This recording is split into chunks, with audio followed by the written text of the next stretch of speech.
မင်္ဂလာပါသားတို့သမီးတို့ရေမမေကဘာကနေပြန်လဲကြိုဆိုပါရစေဒီကနေ့မမေပြပြပေးမှာကတော့အယောင်တွေနဲ့ကစားကြစို့ဆိုတဲ့ပုံမြင်လေးပဲဖြစ်ပါတယ်နားထောင်ကြည့်ကြစို့နော် Once upon a time, in a forest filled with colorful flowers, trees, and animals, there lived a group of animal friends who loved to play and explore. ဟိုးရှိရှိတော့ငါပေါ့ကွယ်ရောင်စုံပန်းပင်တွေတစ်ပင်တွေနဲ့တရိတ်ဆန်လေးတွေရှိတဲ့တောအုပ်ကြီးထဲမှာစော့ကစားရတာနဲ့စူးစမ်းလေ့လာရတာကိုဝါသနာပါတဲ့တငယ်ချင်းတစုရှိကြတဲ့ One day, they decided to paint beautiful pictures for their forest home. တနေ့မှာတော့သူတို့ရဲ့တစ်တောအိမ်ကလေးမှာထားဖို့ပကြီးလှလှလေးဆွဲကြမယ်ဆိုပြီးဆုံးဖြတ်ခဲ့ကြတဲ့ The animal friends included Ruby the red fox, Bori the black bear, Wawa the yellow canary, Bunny the white rabbit, and JJ the blue jay. သူတို့ကတော့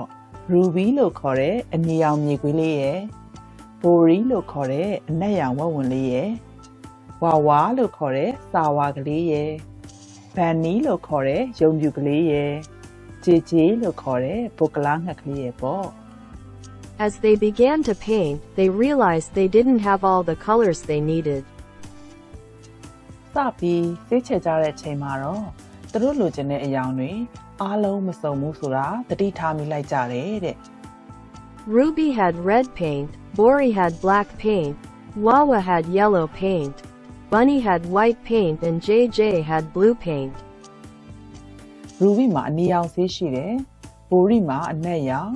Wawa မှာအဝါရောင် Bunny မှာအဖြူရောင် JJ မှာတော့အပြာရောင်ဆေးတွေအတီးတီးရှိကြတယ်တဲ့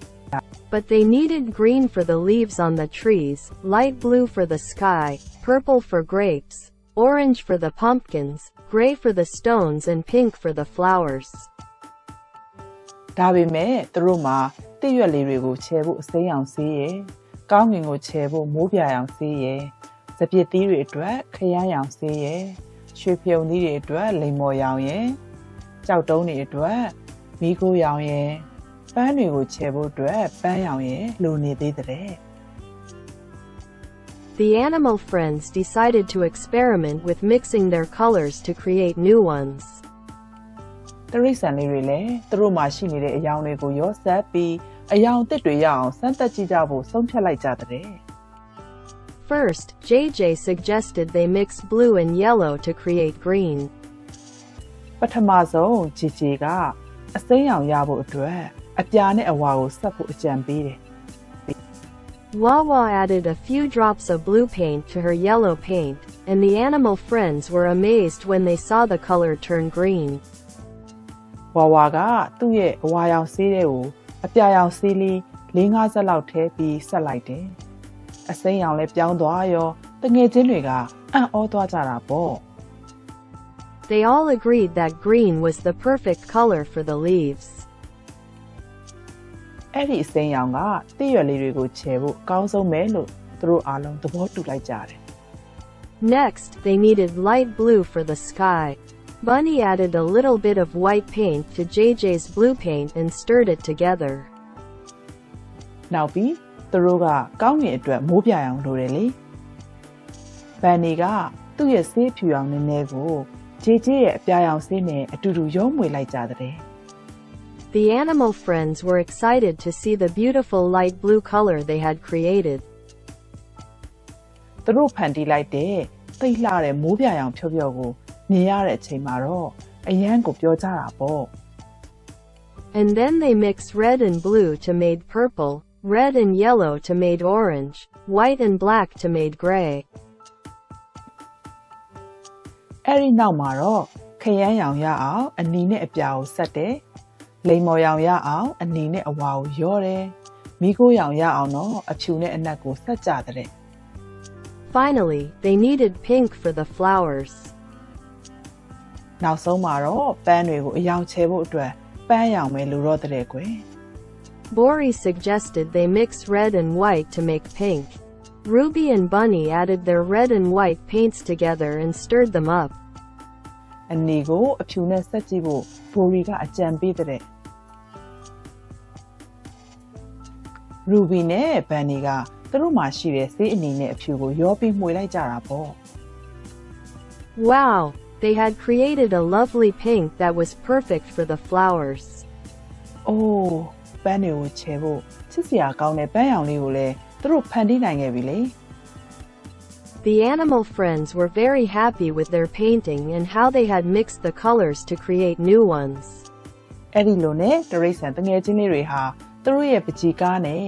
အယောင်အသစ်တွေရလာဖို့ဘယ်လိုဆက်ခဲ့ရတယ်ဆိုတာကိုတွေးပြီးပျော်ရွှင်နေကြတာပေါ့ They learned that by mixing colors, they could create an endless variety of new shades and hues. အယောင်တွေကိုစက်ကြည့်ရကနေအတိုင်းအဆမရှိတဲ့ပုံသဏ္ဍာန်တွေအယောင်အသွေးတွေကိုသူတို့တွေကဖန်တီးနိုင်တယ်ဆိုတာကိုလည်းသင်ယူနိုင်ခဲ့ကြတဲ့လေ They also learned that sharing their colors and ideas made their painting more beautiful. အဲ့ဒီအပြင်သူတို့မှာရှိတဲ့ဆေးရောင်တွေနဲ့စိတ်ကူးအကြံတွေကိုမျှဝေခဲ့ကြလို့သူတို့ရဲ့ပကြီကားကြီးပိုပြီးလှလာတာကိုလည်းသိခဲ့ကြရတယ် From that day on, the animal friends continued to explore the world of colors and mixing colors. အဲ့ဒီနေ့ကစပြီးတရိတ်ဆန်လေးတွေကအယောင်စုံနေတဲ့ကဘာကြီးကိုဆက်ပြီးစူးစမ်းလေ့လာကြတဲ့ They knew that by combining their talents and colors, they could create anything they imagined. They were grateful for their friendship and the colorful world they lived in. အယောင်တွေကိုသူတို့ရဲ့ပင်ကိုယ်ရည်ချင်းနဲ့ပေါင်းလိုက်ရင်ဘာကိုမဆိုဖန်တီးနိုင်တယ်ဆိုတာကိုသိသွားကြတယ်။တငယ်ချင်းတွေခင်ခင်မင်မင်နဲ့အယောင်အသွေးစုံနေတဲ့ကဘာကြီးမှာနေခွင့်ရတာကိုလည်းကျေးဇူးတင်ကြတဲ့။သားတို့သမီးတို့ရေပုံမြင်လေးကတော့ဒီလောက်ပါပဲ။ဒီပုံမြင်လေးကိုနားထောင်ပြီးအယောင်ဆက်တဲ့အခြေခံသဘောလေးတွေကိုသိသွားကြမယ်ထင်ပါတယ်နော်။အခြေခံအယောင်ကအနီးအပြားအဝါဆိုပြီး၃ရောင်ရှိပါတယ်။အနီးနဲ့အပြားရောရင်ခရမ်းရောင်ရတယ်။အနီးနဲ့အဝါရောရင်လိမ္မော်ရောင်ရတယ်။အဝါနဲ့အပြားရောရင်တော့အစိမ်းရောင်ရမယ်နော်။ဘာအယောင်ကိုပဲဖြစ်ဖြစ်အဖြူရောင်နဲ့ဆက်မယ်ဆိုရင်ဖြောတဲ့အယောင်ကိုရပြီးအနက်နဲ့ဆက်မယ်ဆိုရင်တော့ရင်းတဲ့အယောင်ကိုရမှာတဲ့။ဥပမာစတော်ဘယ်ရီအနီရောင်နဲ့နို့အဖြူရောင်ကိုရောလိုက်တဲ့အခါမှာပန်းရောင်နို့စတော်ဘယ်ရီဖြောရည်ကိုရတယ်လို့အနီရောင်ကိုပဲအနက်ရောင်နဲ့ပေါင်းပြီးရင်ကြက်သွေးရောင်ကိုရလာမှာမျိုးပေါ့ထဲတဲ့ပမာဏအချိုးအစားပေါ်မှာမူတည်ပြီးအယောင်မျိုးမျိုးပြောင်းသွားတာကတိတ်ကိုစိတ်ဝင်စားစရာကောင်းလို့သားတို့သမီးတို့လည်းစမ်းသပ်ကြည့်ကြနော်ဆေးရောင်တွေနဲ့ပုံဆွဲတဲ့အခါရောင်စုံကြုံတွေနဲ့ကစားတဲ့အခါမှာအယောင်လေးတွေဆက်ကြည့်ပြီးအယောင်အသစ်လေးတွေရလာရင်ပျော်စရာကောင်းပါပဲနော်ကဲဒီနေ့တော့ဒီလောက်ပါပဲနောက်ထပ်ဗီဒီယိုလေးတွေမှာလည်းသားတို့သမီးတို့သိကျင်တာလေးတွေကိုမေမေကပြောပြပေးမှာမို့မေမေကဘာကိုလာခဲ့ဖို့မမေ့ကြနဲ့နော်